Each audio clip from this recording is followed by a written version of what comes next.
Jemaah dari Allah wa iyyakum ajma'in. Kita masih membahas tayamum. Sunanut tayamum, sunnah-sunnah tayamum. Yang pertama dan sudah kita bahas adalah semua yang sunnah di dalam berwudu otomatis menjadi kesunahan tayamum.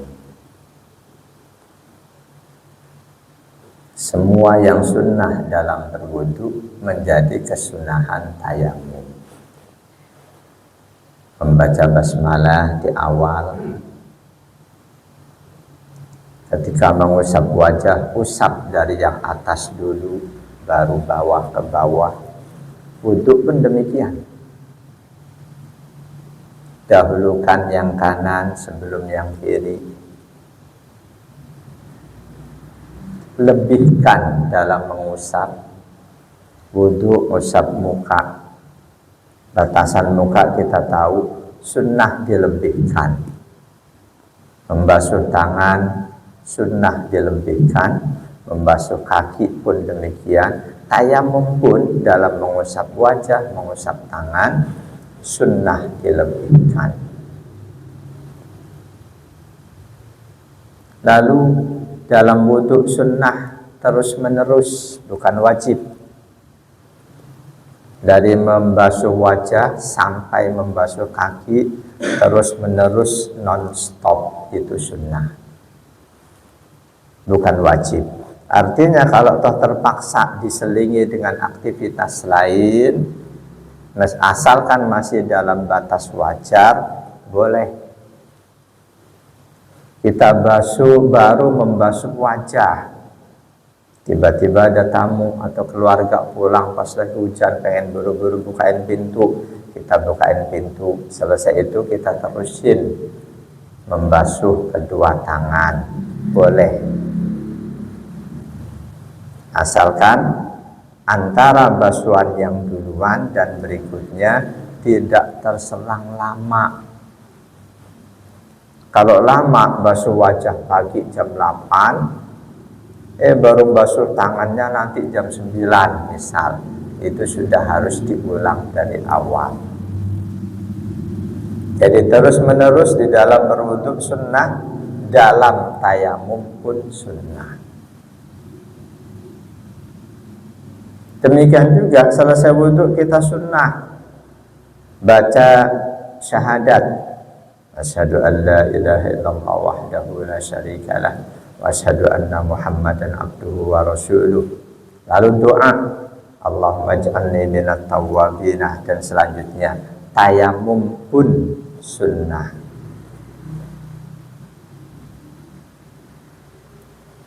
Ada tambahan lain kesunahan tayamum, tafriqul asabi'i inda darbi ala turabi isaratan lil kubar.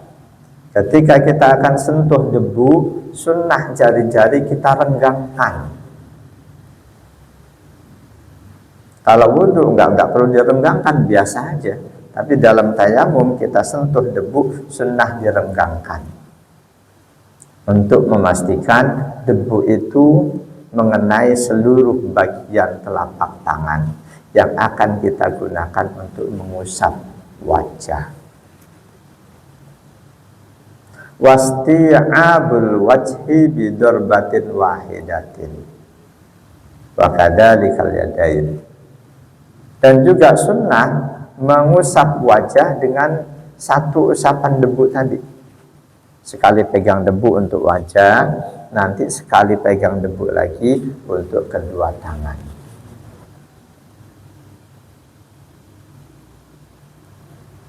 Kesunahan berikutnya, takhfifut turabi binafdil kaffaini awin naf'i fihima. Sunnah menipiskan debu yang akan digunakan untuk mengusap wajah dan kedua tangan jangan terlalu tebal. Sunnah ditipiskan. Dengan apa, dikipat-kipatkan atau dengan ditiup, sekedar sisa bekasnya, itu sunnah. Dalil kesunahan itu lima rawahul Bukhari min hadis Ammar bin Yasir radhiyallahu anhu. Hadis riwayat Imam Bukhari dari sahabat Ammar bin Yasir radhiyallahu anhu. Anna Rasulullah sallallahu alaihi wasallam qala lahu, kata sahabat Ammar bahwa Rasul sallallahu alaihi wasallam pernah berkata kepada beliau, kepada sahabat Ammar. Sabda Rasul kepada beliau, innama yakfika antasna'a hakada. Waktu itu sahabat Ammar bin Yasir sedang junub, nggak ada air. Nah, Rasul ngasih tahu, buatmu cukup kamu lakukan ini. Rasul contohkan, pegang debu sekali, ditiup atau dikipatkan, terus diusapkan ke anggota tayamum. Cukup buatmu lakukan hal seperti ini. Fadaraba bikaffaihi darbatan 'alal ardi. Rasul sentuh bumi, sentuh tanah yang mengandung debu, summa nafadahuma, lalu oleh Rasul dikipatkan.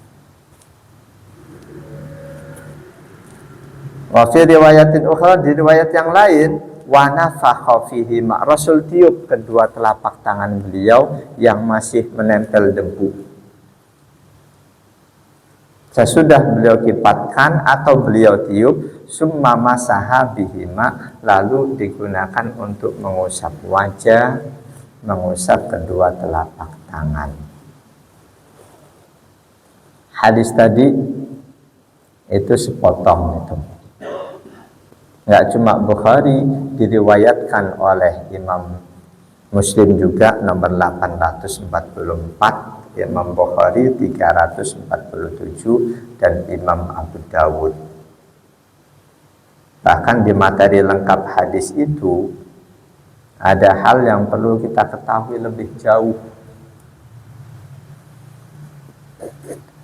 Saya bawakan hadis lengkapnya. An Syaqiq qala, dari seorang tabi'in namanya Syaqiq radhiyallahu an, beliau berkata, kuntu jalisan ma'a Abdillah wa Abi Musa al-Ash'ari. Waktu itu aku sedang duduk bersama dua orang sahabat Nabi, Abdullah bin Mas'ud dan Abu Musa al-Ash'ari. Faqala lahu Abu Musa, pada saat itu sahabat Abu Musa berkata kepada sahabat Abdullah, lau anna rajulan ajnaba falam yajidil ma'a syahran amma kana yatamammamu wa yusalli.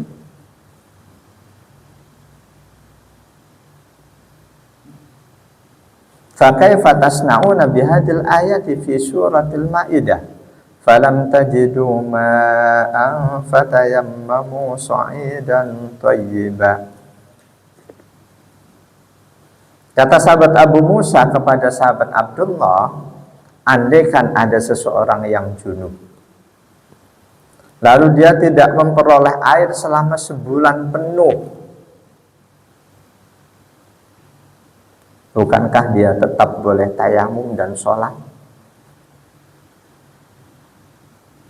Bagaimana kalian memahami, mempraktekkan ayat berikut ini? Falam tajidu ma'an fatayammamu sa'idan thayyiba.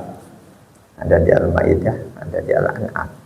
Jika kalian tidak mendapatkan air, maka bertayamumlah dengan debu yang suci. Bukankah ayat ini memerintahkan, membolehkan orang yang tidak menemukan air untuk tayamum? Dan ayat ini tidak membatasi berapa hari, walaupun seumur hidup nggak mendapatkan air misal. Faqala Abdullah, menanggapi itu sahabat Abdullah menjawab, lau rukhisa lahum fi hada la awsaku idza barada alaihim al-ma'u ayyatayammamus sa'ida. Andaikan ayat ini difahami sebagai pembolehan untuk bertayamum, andaikan ayat ini difahami sebagai pembolehan untuk bertayamum, niscaya mereka manusia setiap kali air adem mereka akan langsung tayamum. Begitu airnya dingin banget mereka takut tayamum. Jadi di sini percakapan awal sahabat Abdullah tidak membolehkan tayamum. Sahabat Abu Musa al-Asy'ari sebaliknya membolehkan tayamum.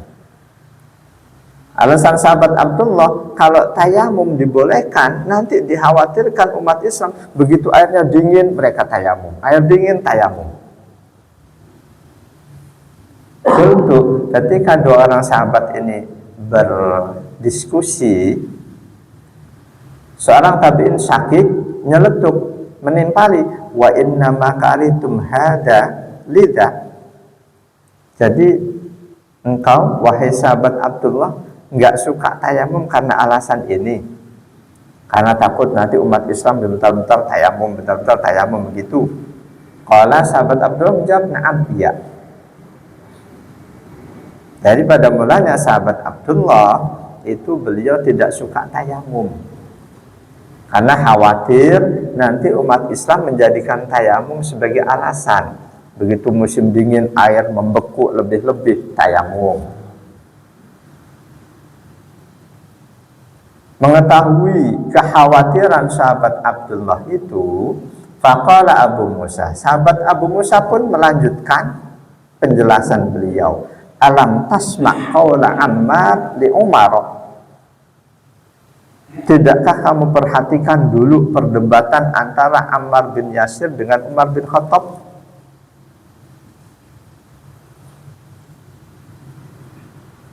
Ammar bin Yasir pernah bercerita kepada Umar bin Khattab. Kata sahabat Ammar, ba'asani Rasulullah sallallahu alaihi wasallam fi hajatin. Suatu hari Rasul mengutus aku, menjadikan aku sebagai utusan untuk berangkat ke suatu wilayah yang jauh. Fa'ajnabtu, di sana aku mengalami junub. Falam ajidil ma'ah, ternyata di tempat itu tidak ada air. Fatamarragtu fis sa'idi kama tamarragat dabah. Akhirnya kata sahabat Ammar nih, aku pun guling-guling di atas debu. Sebagaimana guling-gulingnya hewan, kucing suka mandi di atas debu. Nah, aku guling-guling seperti itu pada mulanya. Karena merasa junub harus mandi, nggak ada air, mandinya pakai debu, guling-guling. Fadzakartu dzalika lin Nabi sallallahu alaihi wasallam. Ketika aku pulang dari melaksanakan tugas Rasul, aku ceritakan kepada Nabi apa yang aku lakukan itu. Faqala, jawaban Nabi hadis tadi, innama kana yakfika an tasna'a hakada. Sebetulnya buatmu cukup, nggak perlu guling-guling di atas debu, cukup lakukan hal seperti ini. Rasul sentuh debu, Rasul tiup atau Rasul kipatkan, diusapkan ke wajah. Sentuh lagi, Rasul tiup atau Rasul kipatkan, diusapkan ke kedua lengan.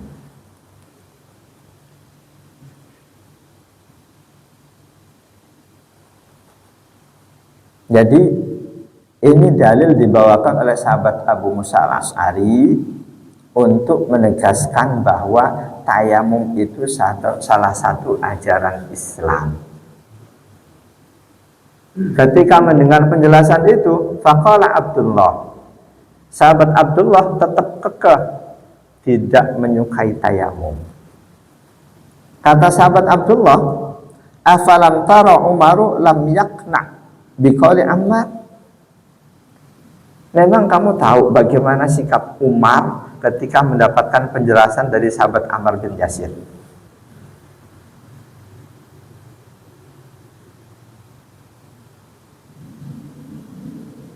Enggak ada kan? Bagaimana sikap Umar menerima penjelasan Ammar bin Yasir? Nah, bagaimana sikap Umar ketika menerima penjelasan dari Ammar bin Yasir? Jadi pada mulanya Umar bin Khattab termasuk enggak suka tayamum juga pada mulanya. Lalu diberikan penjelasan oleh sahabat Ammar bin Yasir yang mengalami langsung. Junub, wajib mandi, enggak ada air. Beliau guling-guling. Ternyata oleh Rasul diluruskan, enggak perlu seperti itu, cukup kamu tayamum, usap wajah dan kedua tanganmu.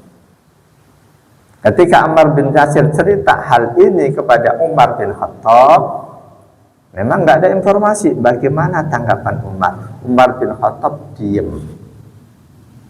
Nah, cuma diamnya Umar itulah yang harus kita ambil pelajaran.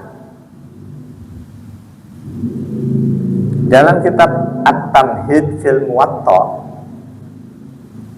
pertanyaan sahabat Abdullah, bukankah nggak ada informasi bagaimana sikap Umar ketika menerima penjelasan dari sahabat Ammar?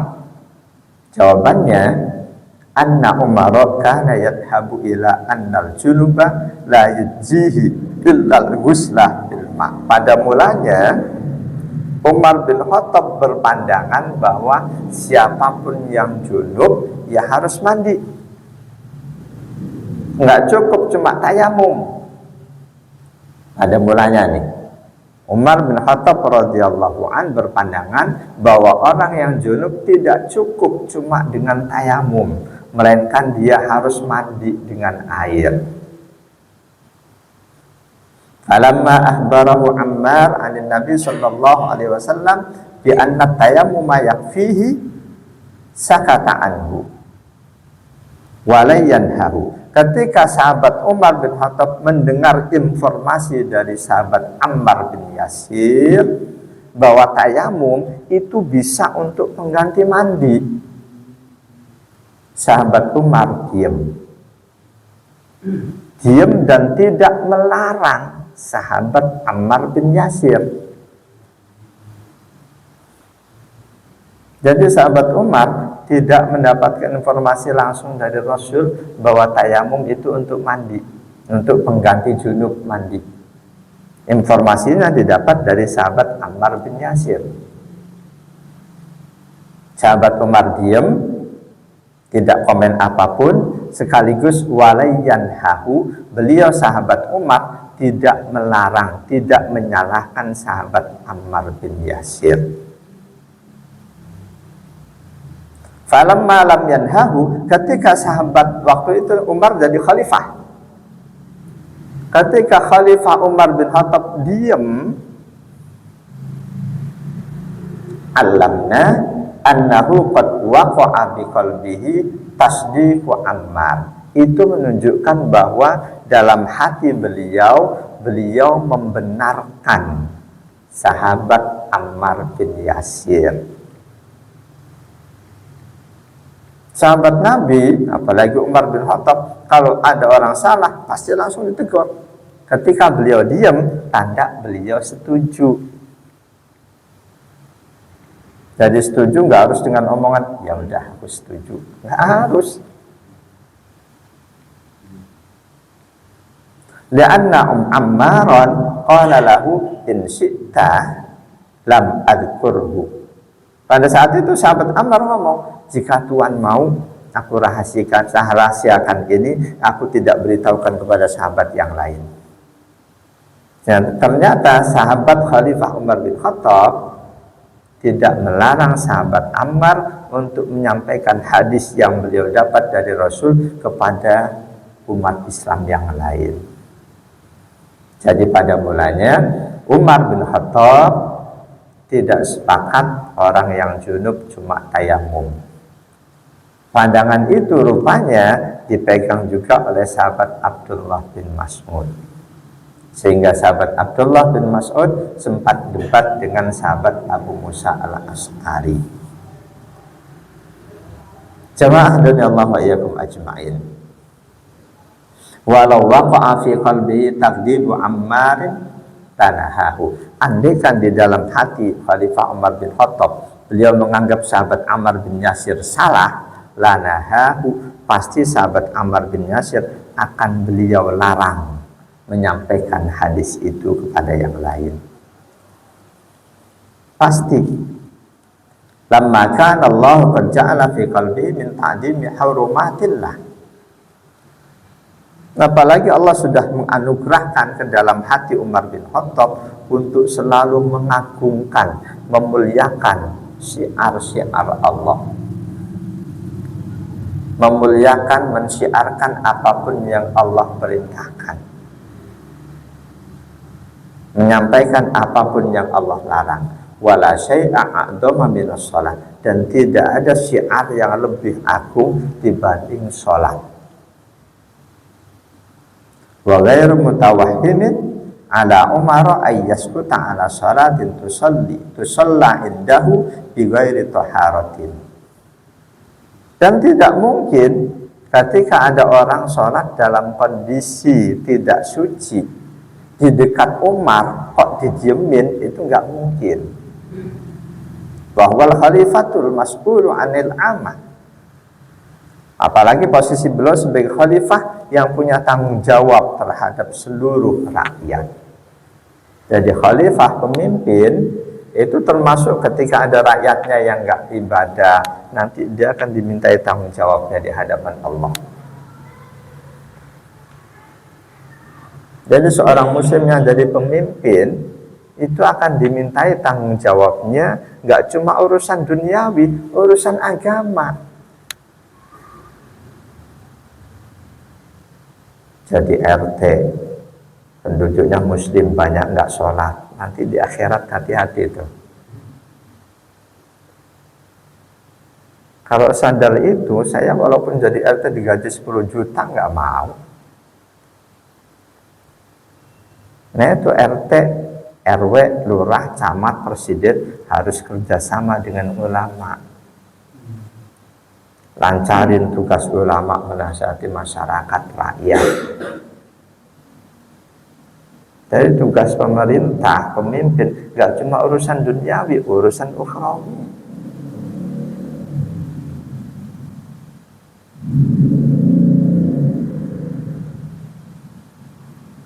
Jadi Umar bin Khattab pada mulanya berpandangan orang yang junub harus mandi, tidak cukup cuma dengan tayamum. Suatu hari sahabat Ammar bin Yasir mengalami langsung junub, beliau guling-guling di atas debu. Ketika cerita ke Rasul, Rasul senyum, nggak harus seperti itu, cukup kamu tayamum. Peristiwa itu oleh sahabat Ammar bin Yasir, ketika beliau tahu ternyata Umar bin Khattab berpandangan orang junub harus mandi, nggak cukup tayamum, diceritakan ke Umar bin Khattab. Mendengar cerita itu, Umar bin Khattab yakin sahabat Ammar bin Yasir nggak mungkin mengada-ada. Bahkan seluruh ulama sepakat nggak ada satupun sahabat Nabi yang berdusta. Seluruh ulama sepakat nggak ada satupun sahabat Nabi yang berdusta, yang karena itu kalau ada hadis statusnya dhaif itu pasti diperawi setelah sahabat. Perawi sahabat disepakati semuanya sahih, semuanya sikon. Nah setelah sahabat tabi'in, tabi'ut tabi'in dan berikutnya, disitulah letak kedhaifan. Setelah mendengar cerita dari sahabat Ammar bin Yasir, sahabat Umar diam, nggak komen apapun. Bahkan sahabat Ammar ditanya, kalau Tuan mau informasi ini biar aku pending, aku simpan, tidak aku beritahukan kepada yang lain. Ternyata Umar tidak melarang Ammar bin Yasir untuk menyampaikan hal itu. Andaikan apa yang disampaikan oleh Ammar bin Yasir dinilai salah oleh Umar bin Khattab, pasti beliau akan tegas, akan melarang sahabat Ammar bin Yasir menyampaikan, menyebarluaskan ilmu itu kepada yang lain. Karena sahabat Umar bin Khattab orang yang paling menjunjung tinggi kehormatan agama. Hormatillah. Sholat itu bagian dari kemuliaan. Hormatillah. Syiar-syiar Islam, syiar Allah yang paling agung. Ketika ada orang sholat di dekat Umar, sholatnya nggak benar, dia sholat junub cuma pakai tayamum, kalau itu nggak benar pasti akan ditegur. Karena beliau sebagai khalifah, al-mas'ulu 'anil amah, pasti akan dimintai tanggung jawabnya oleh Allah berkaitan dengan sikapnya sebagai pemimpin buat umat. Wa kana atqan nasi li rabbi. Apalagi beliau pada masa itu sebagai orang yang paling takut kepada Allah. Wa ansahuhum lahum fi dinihim. Beliau orang yang paling senang, semangat menasihati rakyat. Fi dzalikal waktu, di masa itu. Rahmatan lillah alaih, dan sikap itu sebagai rahmat Allah untuk beliau. Jamaah dan Allah wa iyyakum ajma'in. Di samping hadis dari sahabat Ammar, waqad ruwiya 'anil nabi waqad rawa 'anil nabi sallallahu alaihi wasallam tayammumul junubi min hadisi Imran bin Husain wa Abi Darrin. Hadis lain bahwa tayamum untuk junub itu diperintahkan ada dari sahabat Imran bin Husain dan sahabat Abu Dar al-Ghifari. Wa ala hadha jama'atul ulama, dan berdasarkan hadis-hadis inilah pada akhirnya seluruh ulama sepakat siapapun yang junub atau wanita haid berhenti haidnya mau mandi nggak ada air, tayamum. Nggak ada khilafiyah lagi. Tayamum untuk wudhu, tayamum untuk mandi wajib. Berikutnya at-tayammumu ba'da dukhulil waqti. Tayamum itu hanya boleh dilakukan ketika waktu sholatnya sudah masuk. Man tawaffurat fihi asbabut tayammumi, siapa saja yang sudah sempurna sebab-sebab dia boleh tayamum, nggak ada debu udah nyari ke sana kemari, atau dia sakit nggak boleh kena air, siapapun yang sudah memenuhi sebab-sebab untuk boleh tayamum, laisa lahu ayyatayammama li sholatil faridati illa ba'da duhuri waqtiha. Dia tidak boleh bertayamum untuk sholat fardu kecuali waktu sholatnya sudah masuk. Kecuali waktu sholatnya sudah masuk. Baik tayamumnya itu karena nggak ada air, atau tayamumnya karena dia sakit. Mau sholat duhur baru jam 11, aku tayamum buat sholat duhur karena aku sakit, tetap nggak boleh. Emang kamu tahu kalau nanti mendekati duhur dia sembuh? Nggak ada air, emang tahu kalau nanti dekat duhur turun hujan?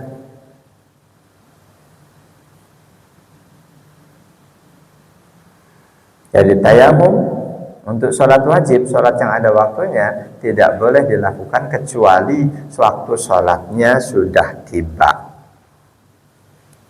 Kesimpulan itu diambil dari hadis Bukhari nomor 328. Fa ayyuma rajulin min ummati addaqathu sholatu falyusalli. Siapa saja di antara umatku yang mendapati datangnya waktu sholat, maka barulah dia kerjakan sholat. Hadis ini dijelaskan oleh hadis lain riwayat Imam Ahmad. Ainama addaqatnis sholatu tamassahtu wa shallaitu. Dimanapun aku, ketika sholat datang waktunya, kok aku nggak dapat air, maka saat itulah aku baru tayamum, lalu aku kerjakan sholat. Ini hadis ini lebih jelas dibanding hadis tadi, menjelaskan hadis tadi. Ini ucapan Rasul, dimanapun aku berada, ketika datang waktu sholat kok nggak dapat air, maka saat itu aku tayamum dan aku kerjakan sholat.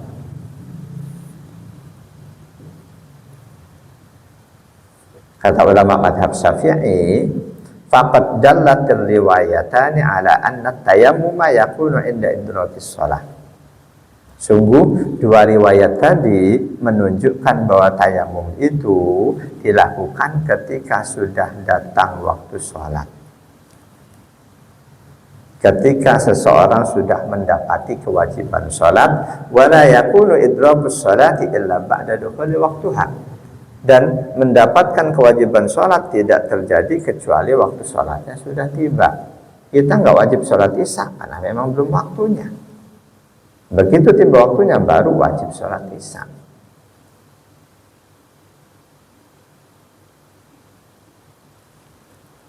Berikutnya, tayamum itu hanya untuk satu sholat fardu. Tayamum hanya untuk satu sholat fardu. Meskipun nggak batal, tayamum sholat maghrib nggak batal, nggak apa, isya nggak tayamum lagi, nggak boleh. Wala yusalli bitayamumi illa fardun wahidan. Tidak boleh mengerjakan sholat dengan tayamum kecuali satu sholat fardu saja. Satu tayamum, satu sholat fardu. Bagaimana dengan sholat sunnah? Wa yusalli ma sya'a minas sunani wa kadzalika sholatul janazati. Satu tayamum hanya untuk satu sholat fardu, dan dia boleh mengerjakan sholat sunnah yang dia mau, berapapun banyaknya, dengan satu tayamum. Ramadan, terawih, kita lagi sakit, nggak bisa wudhu, nggak kena air, tayamum. Buat sholat isya, sekaligus sholat ba'diyah, sholat tarawih, semuanya boleh.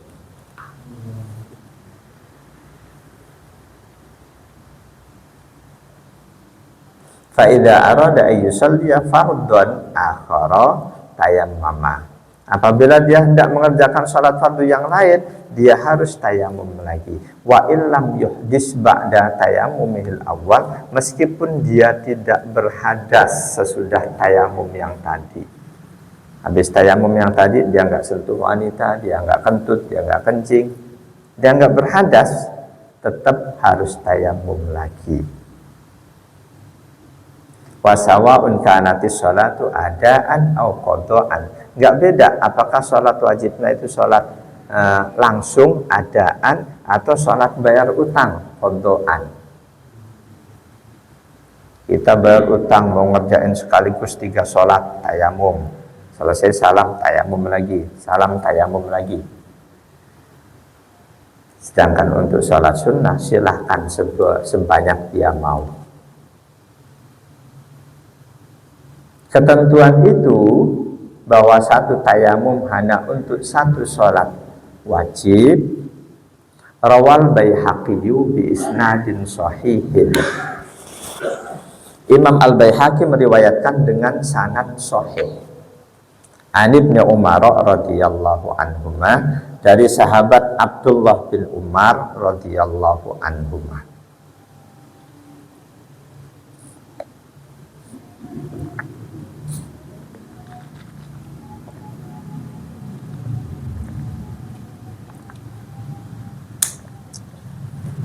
Penegasan sahabat Abdullah bin Umar ini tidak ada ditemukan bantahan dari sahabat-sahabat yang lain. Kata Abdullah bin Umar, ya tayammamu likulli sholatin wa illam yuhdis. Tayamum itu harus setiap kali mau mengerjakan sholat wajib meskipun dia tidak berhadas. Ini ucapan sahabat Abdullah bin Umar, riwayat Al-Baihaqi, sanadnya sahih, dan tidak ada yang membantah di antara para sahabat Nabi. Jamaah dan Allah yakum ajma'in.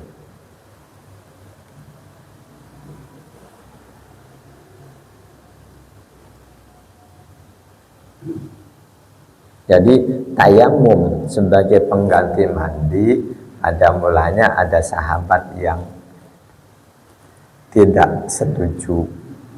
Sahabat Umar bin Khattab, sahabat Abdullah bin Mas'ud. Tapi begitu dapat informasi dari sahabat Ammar bin Yasir, sahabat Umar diam. Diamnya beliau menunjukkan bahwa beliau tidak membantah apa yang disampaikan oleh sahabat Ammar bin Yasir. Karena itu yakunu tayammumu inda tawaffuri asbabihi badalul ghusli liman kana fi hajatin ilaihi. Bagi siapapun yang sebab-sebab tayamum memang ada padanya, maka tayamum itu bisa menjadi pengganti mandi bagi dia. Kama yakunu badalal wudu, sebagaimana tayamum menjadi pengganti wudu. Al-Maidah ayat 6. Wa in kuntum junuban fattahharu wa in kuntum marda aw ala safarin aw jaa ahadun minkum minal ghaiti aw lamastumun nisaa falam tajidu ma'an fatayammamu. Ayat. Wa in kuntum junuban, jika kalian sedang junub, fattahharu, maka bersucilah. Wa in kuntum marda, jika kalian sedang sakit, au ala safarin, atau di perjalanan, au jaa ahadum minkum minal ghaiti, atau keluar dari toilet, buang air kecil atau besar, au lamastumun nisa, atau habis bersentuhan dengan wanita, mau wudu, falam tajidu ma'an, enggak dapat air, fatayammamu, bertayamumlah kalian. Jadi ayat ini jelas perintah tayamum untuk baik orang yang berhadas kecil ataupun hadas besar.